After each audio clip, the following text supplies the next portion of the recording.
Olá, obrigado por você estar novamente aqui conosco. Hoje, reiniciando o nosso programa Conversas Paralelas, com uma convidada muito especial, Marina Helena Santos, que é economista, mestre pela Universidade de Brasília, com uma vasta experiência no mercado financeiro e também foi diretora do Departamento de Desestatização do Ministério da Economia, onde trabalhou com o ministro Paulo Guedes. Bem-vinda, Marina, ao programa Conversas Paralelas de hoje. É muito bom ter você aqui conosco. Obrigada a você, Gens, pelo convite. Um prazer estar aqui. Marina, eu não podia deixar de perder, a tua experiência para a gente falar de um tema tão importante. Obviamente, o Brasil tem vivido uma situação dramática, não só o Brasil, mas o Brasil, nesse momento, como epicentro da pandemia mundial, tem vivido uma situação dramática em número de mortes, em número de casos, mas com a vacinação crescente, a gente acredita que isso comece agora a passar. Passada a pandemia, nós vamos ter as sequelas da pandemia, e talvez a principal sequela deixada pela pandemia esteja na nossa economia. Eu queria falar com você sobre isso, com a tua experiência, com a tua bagagem. Passada a pandemia, como estará a nossa economia, Marina? Bom, em frangalhos, né? Já estava em frangalhos antes da pandemia, essa que é a verdade. Se a gente olha o Brasil, foi até interessante, depois do seu convite eu resolvi fazer um estudo aqui, atualizar os meus estudos para a gente ter uma perspectiva mais longa, né? O cenário é muito ruim e não é de hoje, né?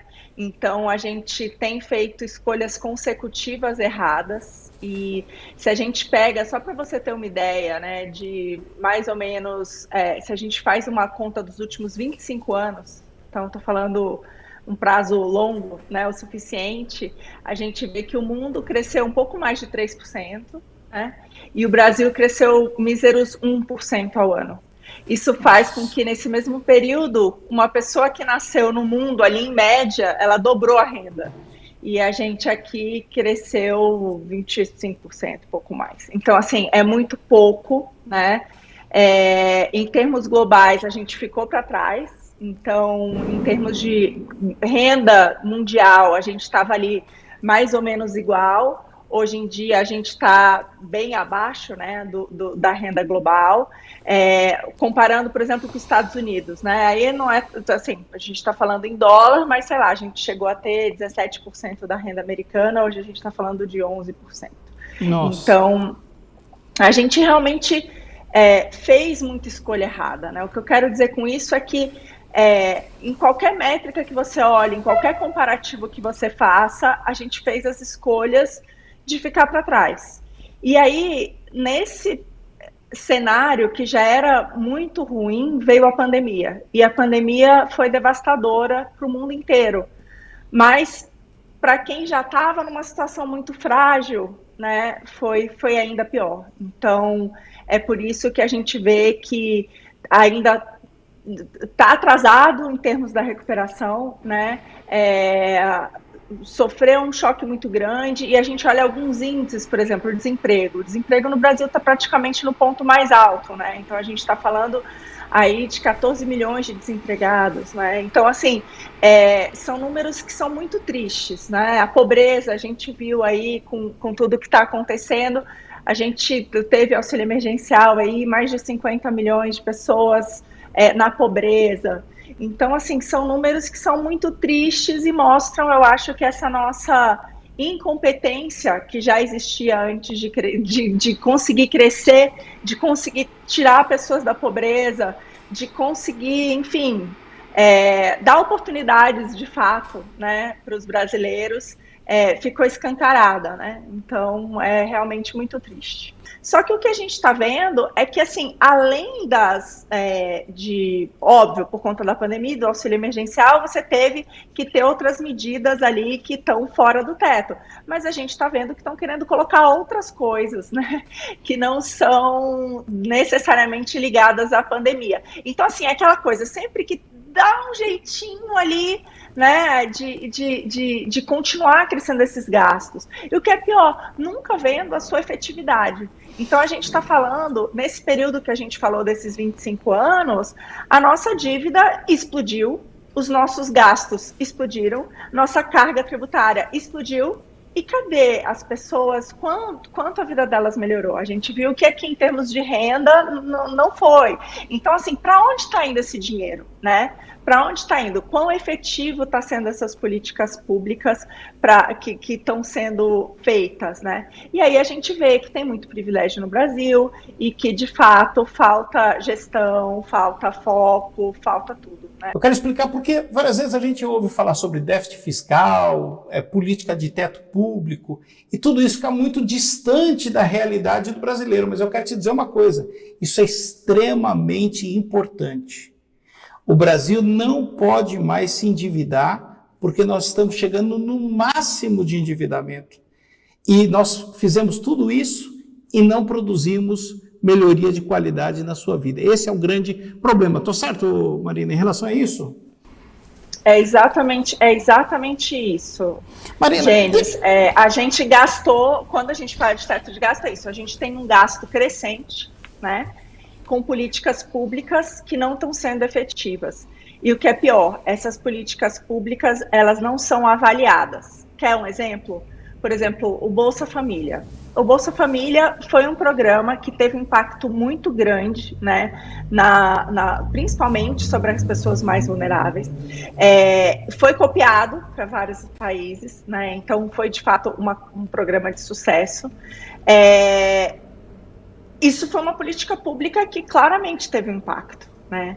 Mas e outras? Por exemplo, e toda a nossa política de proteção da economia? Toda a nossa política de campeões nacionais e toda a utilização de recursos públicos que a gente colocou aí em várias grandes empresas, né, que acabaram se mostrando não competitivas, enquanto o pequeno ali, microempreendedor, a pessoa que está lá na labuta, não teve acesso a esses recursos. Então, assim, o que a gente gastou com essa política de campeões nacionais foi várias vezes o montante que a gente gasta com Bolsa Família, que é claramente uma política que teve impactos, né, muito melhores, principalmente na vida de quem dos mais vulneráveis no nosso país, que são muitos, infelizmente. Então, assim, essa falta de foco, e foi isso que me levou para Brasília, né? Foi acreditar que a gente ia ter um pouco mais de foco. Então, eu fui exatamente para a Secretaria de Desestatização, porque eu acredito que as estatais eram um desses exemplos, dessa falta de foco do serviço público no que realmente interessa para o cidadão, né? Então, a gente vê, na verdade, esmiuçar, né, as políticas públicas na ordem econômica, elas devem servir para que produza riqueza para o cidadão.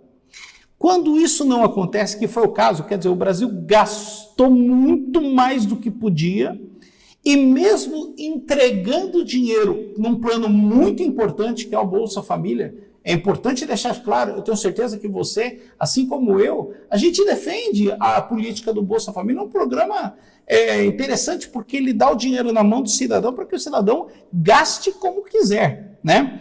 Mas, mesmo assim, esse investimento é muito pouco para os investimentos errados que foram feitos e que não produziram nenhuma mudança social no país. Isso é muito difícil e é muito terrível, né? Marina, você teve no governo, né? E você tem uma experiência ampla na iniciativa privada. Como é que foi sair da iniciativa privada e ir para o governo? Primeira pergunta, como é que foi a tua experiência pessoal de sair daquele que pode sempre, desde que não esteja proibido, para não pode nada a não ser que esteja permitido? Essa é uma boa, é exatamente isso, né? É muito complicado. Eu já tinha, bem ou mal, estudado, por conta, né, do que da minha profissão, estudado muito governos, né? Não só do Brasil, mas de outros lugares do mundo. Então, assim, a gente sabe o que significa a nossa burocracia, a gente tem ideia do número de leis e do que está errado. Mas, de fato, cair lá foi assim, ter ido para lá me deu uma outra perspectiva, né? Porque governo é exatamente isso. Bem ou mal, uma empresa nunca é uma página em branco, mas você tem essa opção de rever as coisas com uma liberdade, né? E quando a gente fala de governo, é o contrário. É aquela página toda rabiscada, rascunhada, que você não tem mais espacinho nenhum na folha, tá tudo ali, você não... Aí para você conseguir fazer uma melhoria. Então, é muito complicado. Mas eu também vi que é óbvio que a gente tem uma questão da burocracia que torna as coisas mais difíceis, né? Mas eu acho que o maior problema, Gênesis, não é a burocracia. Eu acho que o maior problema é, de fato, a vontade e a legitimidade, né, da agenda. Entendeu?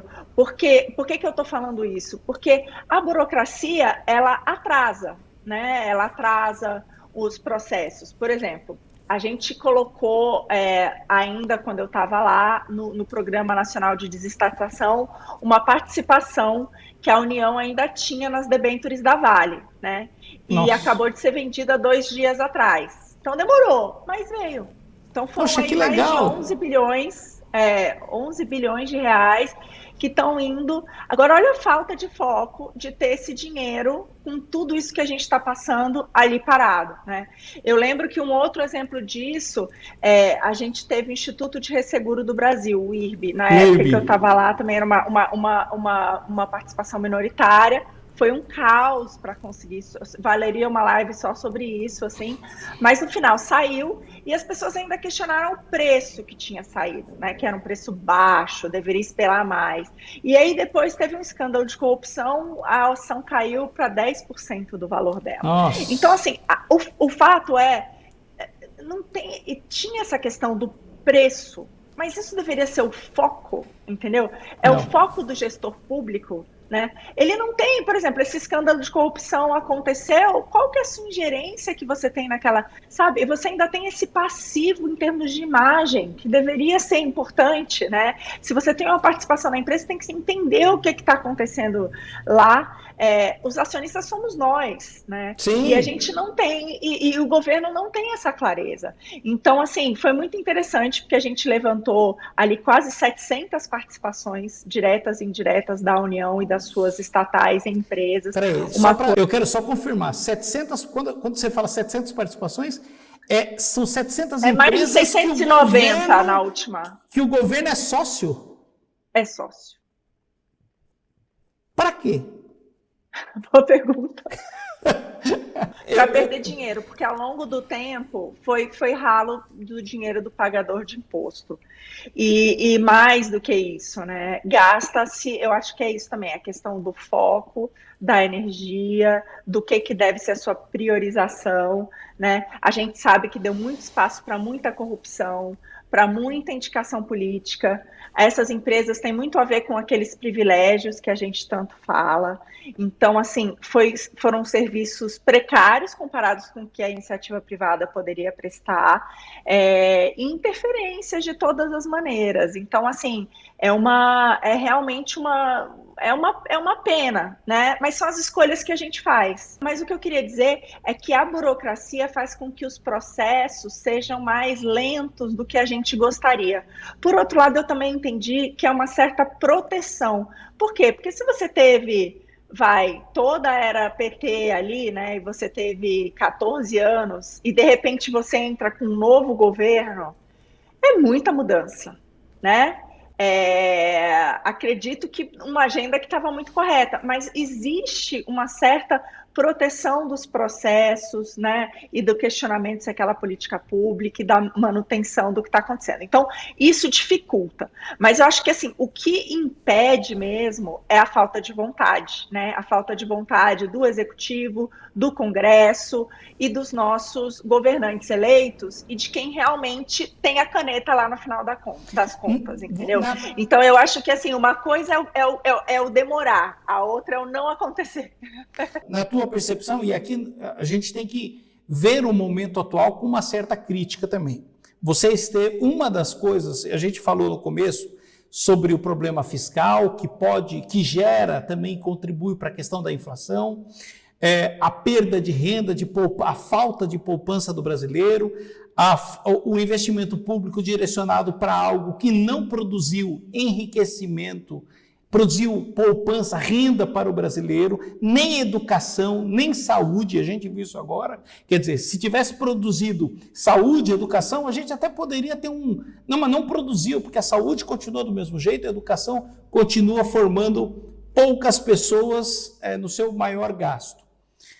Você vê hoje uma intenção de desfazer, de reduzir o tamanho do Estado nesse governo?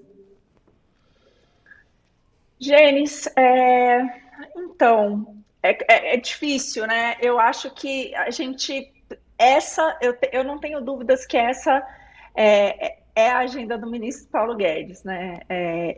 Assim, para quem não sabe, eu trabalhei com o Paulo antes na iniciativa privada e depois, a convite dele, eu fui para Brasília, e eu não tenho dúvida que ele defende as reformas, né? E as reformas tão importantes para essa redução. Então, quando a gente fala de privatizações, quando a gente fala de reforma administrativa, reforma tributária, a reforma da Previdência que foi feita e que, no caso do Brasil, dados os nossos problemas e o tamanho que isso avolumou, não é uma reforma só, a gente vai precisar fazer N reformas da Previdência ao longo do tempo, né? Mas essa necessidade dessas reformas, e assim, a gente fala em diminuir o tamanho do Estado, mas a grande verdade é que a gente continua crescendo o tamanho do Estado. Então, não é, se a gente conseguisse ao menos estabilizar o tamanho do Estado, parar de crescer, né? E não é isso que aconteceu. Então, é óbvio que a pandemia veio e fez com que a gente tivesse um salto nesse tamanho do Estado, né? E agora, depois de que isso acabar, a gente deveria repensar e voltar lá para trás. O problema é que a gente sabe que tem muitos interesses, né? E muita pressão para se manter esses gastos extraordinários. Parte desses gastos extraordinários. Então, assim, sempre que você abre um caminho ali e por um motivo qualquer, depois é muito difícil você fechar. Então, por exemplo, a gente começa com um subsídio para um setor nascente. O setor já está mais do que maduro e a gente continua com o subsídio. Aí, pior ainda, resolve ser sócio, né? Aí é para lascar de uma vez. Exato. Então, assim, esse é o problema. E aí é exatamente isso que você falou. Saúde e educação, né, que deveriam ser as pautas prioritárias, e aí eu também, o ano passado, eu acabei sendo candidata a vice-prefeita aqui da cidade de São Paulo, e fui responsável pelo plano de governo, estudei muito a cidade, foi muito rico, porque se em Brasília eu vi um pouco do tamanho do Estado federal, aqui eu estudei muito a fundo o municipal. E eu vi os gastos feitos na ponta do talvez o que seja mais importante, que é educação e saúde. E quando a gente vê, por exemplo, educação, os índices são desoladores, né? A gente, hoje em dia, no Brasil, a gente gasta 50% a mais que outros países como Chile, Turquia, em relação ao PIB, com indicadores muito aquém do que esses países têm. Então, o que a gente vê é que, primeiro, a gente gasta mal, a gente, às vezes, tem um foco, a gente tem um gasto alto, por exemplo, em universidades, enquanto nem tanto no ensino fundamental. Mas mesmo quando a gente vai para o ensino fundamental, esses dados estão a desejar. Por quê? Porque a gente não tem métrica, entendeu, Gênesis? Então, assim, a gente não... É só ver agora, né? A gente resolveu abrir estádio antes de escola. São decisões nossas. Então, assim, o gasto, ele precisa ter algum tipo de acompanhamento, de métrica, ver o que funciona. E outra coisa, não precisa inventar roda. Foi isso que a gente conversou. O mundo, nesses últimos 25 anos, cresceu mais de 3% ao ano, mais que dobrou a sua renda. A gente ficou lá atrás. Então, assim, tem várias histórias bem-sucedidas. A gente pode olhar e copiar, né? E isso não é feito. Então, assim, a gente não tem essa avaliação, nem essa busca do que já foi testado e aprovado, né? Infelizmente. Eu tenho que fazer uma pergunta muito difícil agora para você resolver, mas você não pode pipocar. A pandemia, você hoje está lendo no jornal que a pandemia acabou. Qual a primeira decisão que precisa ser tomada econômica? Nossa, são várias. Eu A acho que a gente tem que principal, ser qual? reforma. Não, então, eu acho que não é uma só, né? A gente sempre quer bala de prata no Brasil, sempre. Aliás, é sempre assim. É igual agora. Não, a pandemia causou tudo isso e a gente quer achar um nome culpado, né? Eu acho que a gente tem Claro. inúmeros nomes culpados. Então, assim, essa nossa busca pela GNI e essa nossa busca pelo Salvador da Pátria e pela, né, essa nossa busca por uma fórmula mágica, eu acho que é o que fez esse nosso fracasso de tanto tempo, Essas né? Não decisões é erradas, né? essas decisões erradas e Sim. entender o número de atores, né, necessários para isso. Então, o que a gente precisa? A gente precisa de reformas. E aí não é uma reforma. A gente precisa sim da reforma tributária, mas a gente precisa sim da reforma administrativa. Sim. A gente precisa sim continuar com as privatizações. Ou seja, toda aquela. A gente precisa ter uma revisão dos nossos gastos. A gente precisa de segurança jurídica, né? A gente precisa revogar várias das nossas leis que são inúteis. A gente precisa de revisão de vários pontos da nossa Constituição. Então, assim, são várias. Não, então, assim, não adianta querer, eu vou fazer uma coisa e pronto, está resolvido. Mas Não, aí não você há de tá. convir O que vai comigo que há uma acontecer se a decisão, gente. que há uma questão aí política. É difícil para Perfeito. qualquer que seja a liderança, quem é que esteja no exercício do governo, imaginar que fazer todas essas reformas simultaneamente. Quer dizer, não há, pelo menos eu nunca vi um governo que tenha a legitimidade de construir tamanha coisa. Talvez Juscelino Kubitschek entraria aí e um pouco, né, do que foi feito em 4 anos do governo, no primeiro mandato do Fernando Henrique, que teve uma estruturação básica pelo menos de uma credibilidade mínima que o país precisaria ter sobre o ambiente econômico. Mas, Gênesis, Assim, olha só, você acabou de falar, né? A gente teve na história do Brasil o que permitiu, aliás, o ciclo de crescimento que a gente teve depois na era PT, né? Que a gente extrapolou e acabou gastando mais do que devia, mas pelo menos ali num primeiro mandato do Lula, a pauta econômica ainda foi segurada e eu acho que isso ajudou. Então, assim, a gente realmente já começou a fazer isso. E, assim, você está pegando a história do Brasil, mas tem vários países do mundo que fizeram tudo ao mesmo tempo. Tudo ao mesmo tempo. E é estão hoje possível. muito bem.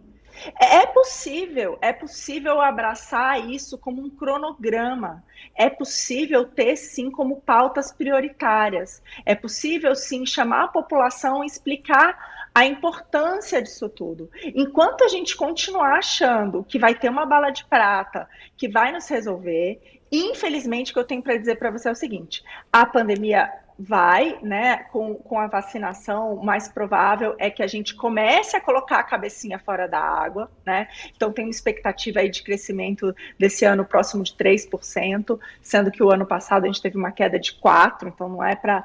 Pode ser que gradualmente a nossa taxa de desemprego, né, volte Marina, a cair. Desculpa te cortar, mas a propósito, se a gente pegar o histórico de 7 anos, 6 anos do Brasil aqui, não teve, eu acho que nenhum ano, se teve um ano foi de 1% de crescimento, o resto, desde o governo Dilma para cá, o nosso PIB é sempre negativo. Estou errado ou não? Então, Gênesis, isso foi o quê? Isso teve primeiro a recessão, depois de todo... Então, assim, é muito difícil você pegar os anos do PT de alta do crescimento, porque o que isso trouxe para a gente? A gente teve toda a queda posterior, e a gente está amargando até hoje. Então, quando a gente fala de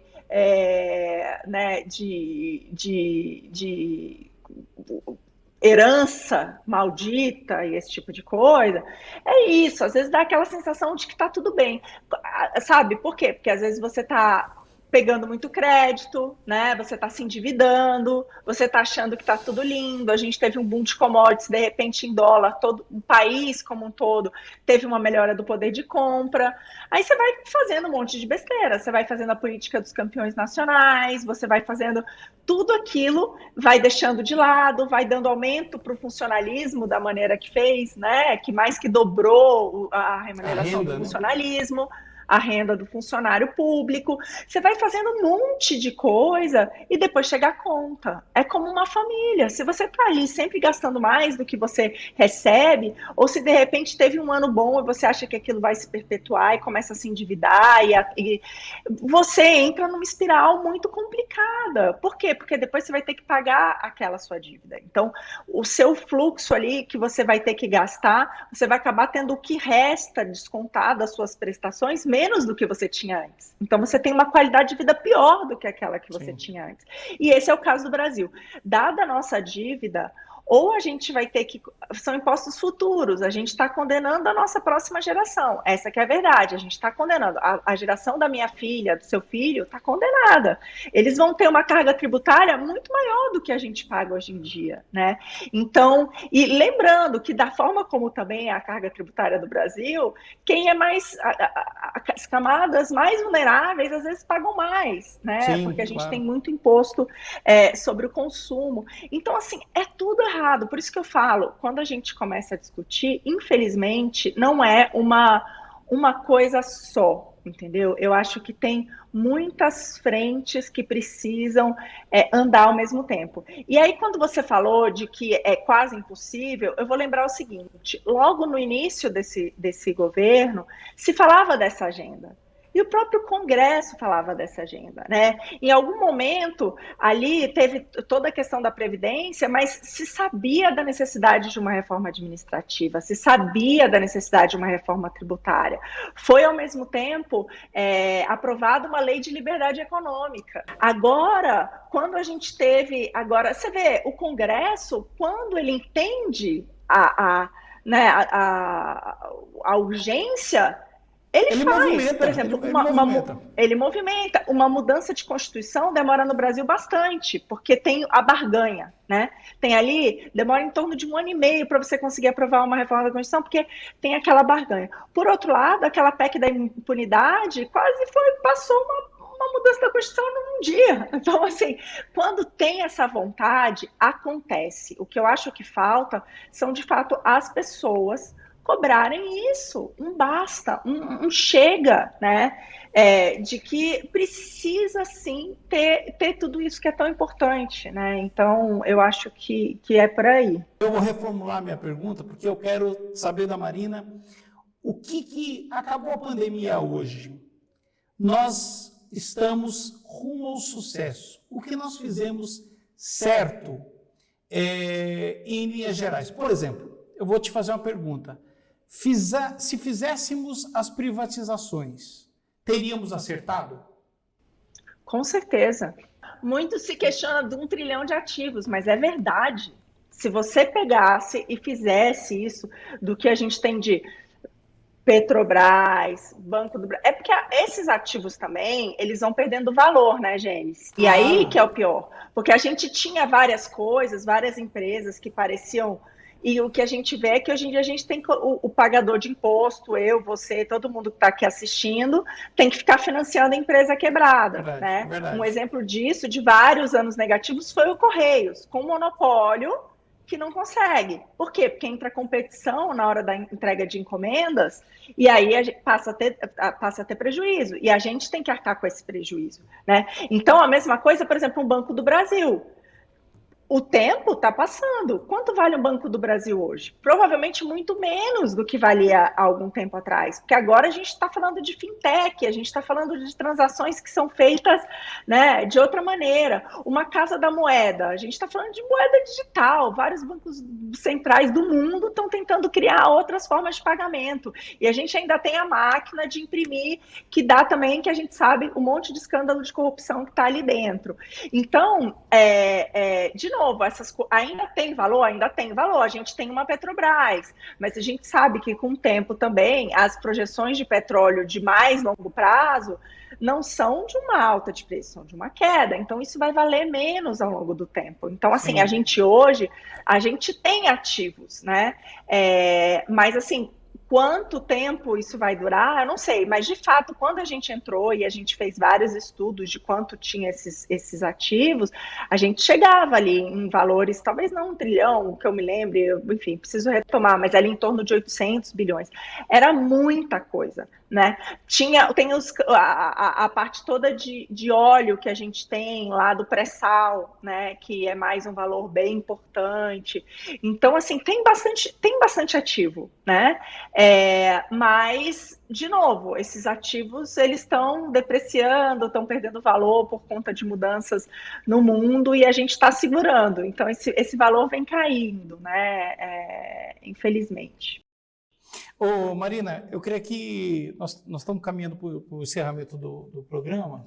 Esse programa vai ficar gravado para todo mundo que quiser compartilhar no nosso canal youtube.com/alvejr, youtube.com/alvejr, e também será postado nas principais redes sociais para todo mundo que queira ver o que essa mulher que ela tem um jeito doce, mas ela é firme nas proposições dela, ela tem muito conteúdo, muita bagagem, muita experiência, mesmo com esse semblante doce, alegre, feliz. Marina, deixa uma palavra de esperança para o Brasil. Tem jeito. Tem jeito, mas assim, todos nós temos que exercer a nossa cidadania para ter jeito. Então, assim, não adianta a gente achar que tudo vai mudar se a gente não cobrar. Então, a gente precisa cobrar, a gente precisa se inteirar, né? De novo, a gente precisa deixar de acreditar em uma bala de prata, né? No salvador da pátria. A gente precisa entender que tem muita coisa que precisa ser feita, mas que é possível. Só para terminar, talvez com uma coisa alvissareira, né? A história da humanidade mostra que, assim, há 100 anos atrás, a maior parte das pessoas viviam na extrema pobreza, Gênesis, né? Sei lá, a gente tinha quase 9 em cada 10 pessoas. Hoje é exatamente o contrário, né? Que vive na extrema pobreza. Então, assim, o ser humano, ele tem uma capacidade imensa de se reinventar. E é isso que faz o sucesso, né? Da humanidade como um todo. É isso que a gente conversou. A gente viu um mundo que em 25 anos dobrou a renda. Quantas pessoas no mundo saíram da pobreza? É uma coisa linda a história, né? Então, que a gente tem aí um monte de exemplo. A gente não precisa inventar roda. De novo, a gente só precisa copiar os bons exemplos, né? Cada um de nós e cobrar isso. Eu acho que se a gente fizer isso, vai dar certo. Tem jeito, sim. Que legal. Como tudo na vida requer trabalho, mas tem jeito. E a gente, vivendo esse momento que nós estamos vivendo, que é um momento muito delicado, e aqui eu quero prestar minha solidariedade, meu abraço a todas as pessoas que, infelizmente, perderam um parente, perderam um arrimo da família, estão num momento de desespero sob o ponto de vista financeiro, viram seu patrimônio derreter nesses últimos anos também, com a inflação crescendo, há jeito, tem jeito, né? Não olhe para esse momento agora teu de desespero, entendendo que esse momento é o último. Não é. É a grande oportunidade para você se reinventar e criar coisas novas. Infelizmente, a grande maioria das inovações vieram graças à situação de extrema falta de demanda, extrema pobreza. E o fato da gente estar conversando hoje aqui numa rede social, estar conversando por meio desses canais, com certeza, há 3 anos atrás, nós não tínhamos. O Conversas Paralelas nasceu justamente para ser as conversas no momento da pandemia, o ano passado. Obviamente, eu parei os conversas porque a pandemia estava parando. E agora eu estou retomando, mas dentro agora de uma perspectiva do que é que nós vamos fazer para o Brasil, para o nosso estado, para a nossa cidade, para o nosso bairro, para a nossa rua, para ser melhor. Então, Marina, eu quero agradecer muito você ter aceitado esse meu convite, de ter falado aqui sobre economia. são temas várias vezes tão difíceis de serem falados, porque a gente está falando de déficit, de inflação, de privatização, de venda de ativos, coisa que várias vezes a pessoa que está nos assistindo não vê isso diretamente no saco do feijão que ele está comprando no mercado, mas está intimamente ligado àquilo, né? Quer dizer, o tamanho do Estado, quanto a gente paga de impostos, o que o Estado tem por prioridade, está intimamente ligado ao preço do saco do arroz, do feijão que ele compra no mercado. Eu quero te agradecer mais uma vez, quero te convidar a falar agora as tuas considerações finais, te agradecendo mais uma vez. Você tem toda a razão, está no preço do arroz, está no preço do feijão, está em tudo que a gente vive, né? Então, a gente está vendo aí uma inflação alta, a gente está vendo várias... um câmbio, né, que se desvalorizou, isso ajudou a aumentar a inflação e está tudo interligado, Gênesis. Então, eu acho que o nosso maior o erro, né, que a gente cometeu, assim, que é isso que a gente tem que mudar de fato, é essa questão, prestar atenção na questão fiscal, né? Então, isso significa o quê? A gente tomar cuidado, porque a gente precisa de uma economia pujante, precisa de pessoas conseguindo abrir seus negócios, criando coisas, com menos entraves, com menos o Estado ali no cangote, né? Como o Salim gostava de dizer, o Estado no cangote ali do cidadão. Então, isso atrapalha muito. E, por outro lado, precisa, sim, de um Estado focado em igualdade de oportunidade. Então, assim, fazendo bem o que deveria estar fazendo. E aí você falou muito bem, saúde, educação, eu adicionaria segurança. Sim. Então, e isso tudo passa por essa consciência. Então, tem que ir lá e todo mundo tem que cobrar mesmo. Mas é isso, tem muitos casos de sucesso, a gente não precisa ir muito longe, a gente precisa copiar as boas ideias. Eu acho que é isso. Eu quero agradecer você que está nos assistindo, dizer que todas as nossas programações estão no nosso canal no YouTube, youtube.com/alvejr, e também nas nossas redes sociais. Também deixar aqui sempre o nosso canal aberto para você enviar o seu comentário, a sua crítica, a sua pergunta. Lembrando que a gente vai ter mais um grande convidado, uma pessoa que vai trazer, tal como a Marina trouxe hoje, um grande ensino, e deixar você aqui, convidar você para estar sempre com a gente. É só você se inscrever no nosso canal, coloca o sininho, ativa o sininho para que a gente possa estar sempre com você. Marina, eu quero mais uma vez te agradecer, dizer que você é um sucesso e com certeza vai conseguir levar mais e mais da iniciativa pública, do teu sucesso na iniciativa pública para o serviço público, porque o serviço público precisa de você também. Eu torço por isso, pelo menos para que você seja picada pelo mosquito necessário, transformador da política. Muito obrigado por você, e eu conto com você também em outros dias, porque a gente tem muito assunto aqui, não deu para esgotar todos eles não, tá bom? Fico à disposição, Gênesis, foi um grande prazer, um beijo imenso. Muito obrigado, até a próxima, que Deus abençoe a todos.